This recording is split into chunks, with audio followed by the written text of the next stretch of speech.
Herkese merhaba. Yeni fragman analiz videosuna hoş geldiniz. Yaman ve Seher mutlu olsun diyorsanız ve ayrıca gerçekler artık ortaya çıksın diyorsanız da beğeni tuşuna basalım ve hep birlikte sayımızı görmüş olalım. Yaman Seher'e güvenmeyi bırakacak mı? Yaman'ın Seher'e yapacağı büyük hata ne olacak? Yaman ve Seher ayrılmayı mı düşünüyor? İkbal planlarında başarılı olacak mı? İşte bütün sorularınızın yanıtlarını ve gelecek bölümlerdeki ayrıntıları da kaçırmamak için videoyu sonuna kadar dikkatle izlemeyi unutmayın lütfen. Hemen dizimizin yeni bölümüne geçelim. Dizimizin yeni bölümünde Yaman ve Seher birlikte daha da çok zaman geçirmeye başlayacak. Çiftimiz birlikte zaman geçirdiği sürece birbirlerini daha da iyi tanıyacaklar. Ayrıca Seher Yaman'ı kıskanmayı bırakmayacak. Yaman da Seher'in bu kızgın tavırlarını önce anlayamayacak ama sonradan Seher'in kendisini kıskandığını fark edecek.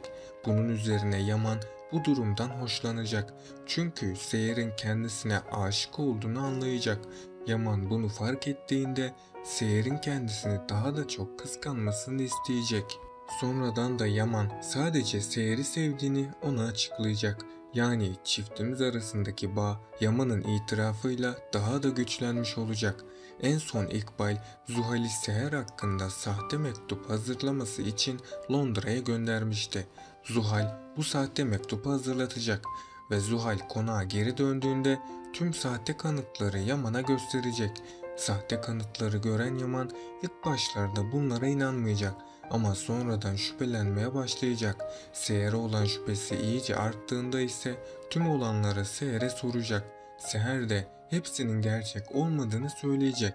Sahte kanıtlar o kadar iyi hazırlanmış olacak ki Yaman Seher'e inanmakta güçlük çekecek. Bu yüzden iki ihtimalden biri gerçekleşmiş olacak. Birinci ihtimalde Seher konaktan ayrılacak ve bir daha asla Yusuf'u göremeyecek. İkinci ihtimalde ise Yaman Seher ile evlenmeyi seçecek. Gerçekler şimdilik ortaya çıkmayacak ama sonradan gerçekler mutlaka ortaya çıkacak. Bunun üzerine Yaman büyük bir pişmanlık hissedecek. Hatta Yaman kendisinden bile nefret edecek. Çünkü Seher'e güvenmemişti.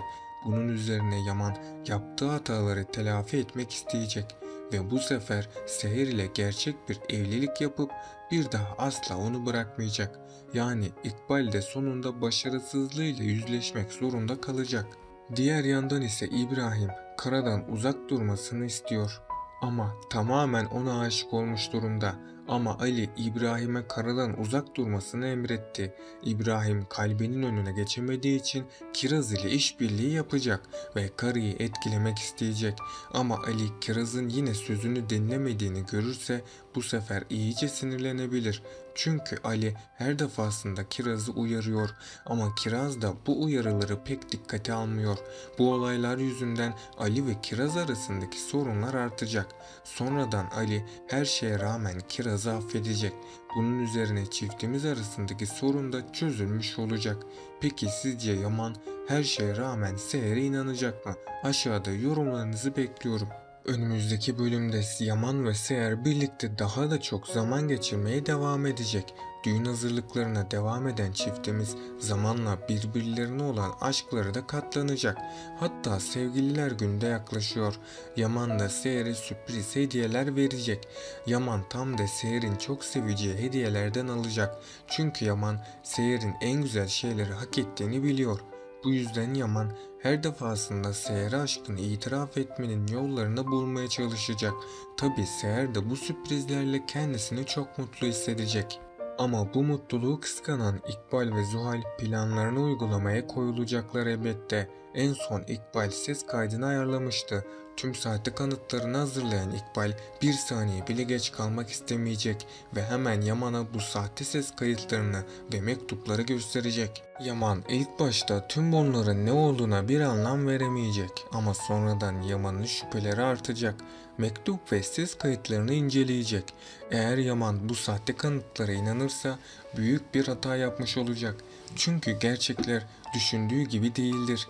Ama İkbal'in yalanlarıyla bunlar gerçek gibi gözükecek ve Yaman İkbal'in doğruyu söylediğini sanabilir. Seher sahte ses kaydını ve mektubu görünce onların gerçek olmadığını söyleyecek. Hatta kendisine iftira atıldığını da belirtecek.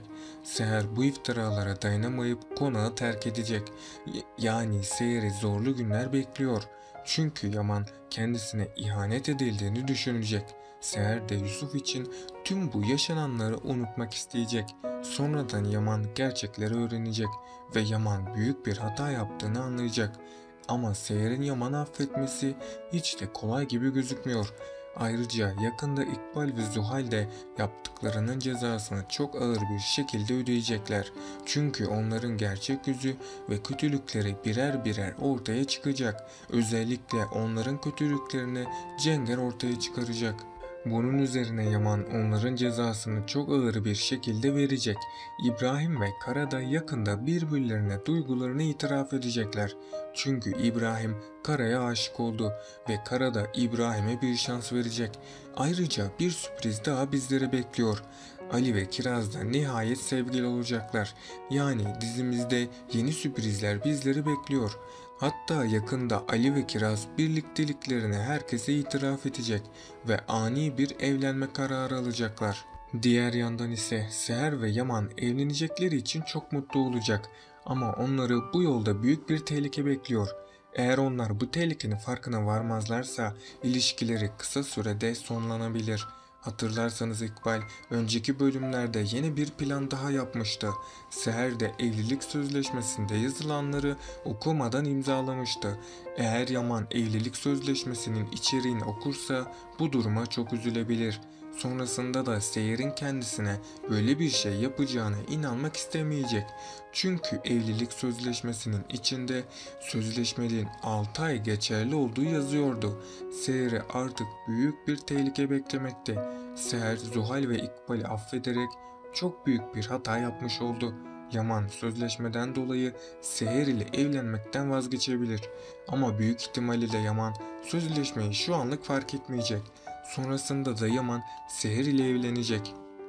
Yaman Seher ile çok güzel günler geçirecek. Onların bu mutluluğu uzun süre devam etmeyecek.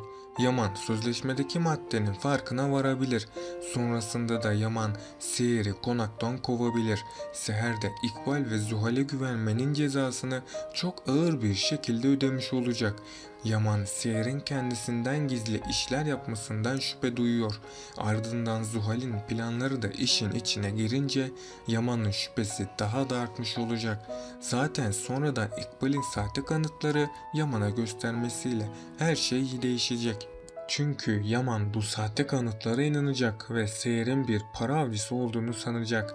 Bunun üzerine Yaman Seher'e sinirlenip ona hakaretlerde bulunacak. Seher de bu hakaretlerden sonra konaktan ayrılacak. Bundan sonra Seher asla Yaman'a güvenmeyecek. Çünkü Yaman'ın ona ettiği hakaretler onu çok üzdü. Bu yüzden Seher herkesten uzak bir hayata başlayacak. Tabi Yaman pişman olduktan sonra Seher'i bulması çok zor olacak. Zuhal, Yaman ve Seher'in ayrılmasına çok mutlu olacak. Hatta Yaman ile evleneceğini de düşünecek. Ama Yaman Seher'den sonra eski hayatına devam edecek ve kimseyle konuşmak istemeyecek. Zuhal'in Yaman'ı elde etme planları da başarısız olacak. Çünkü Yaman asla Zuhal'e bir şans vermeyecek.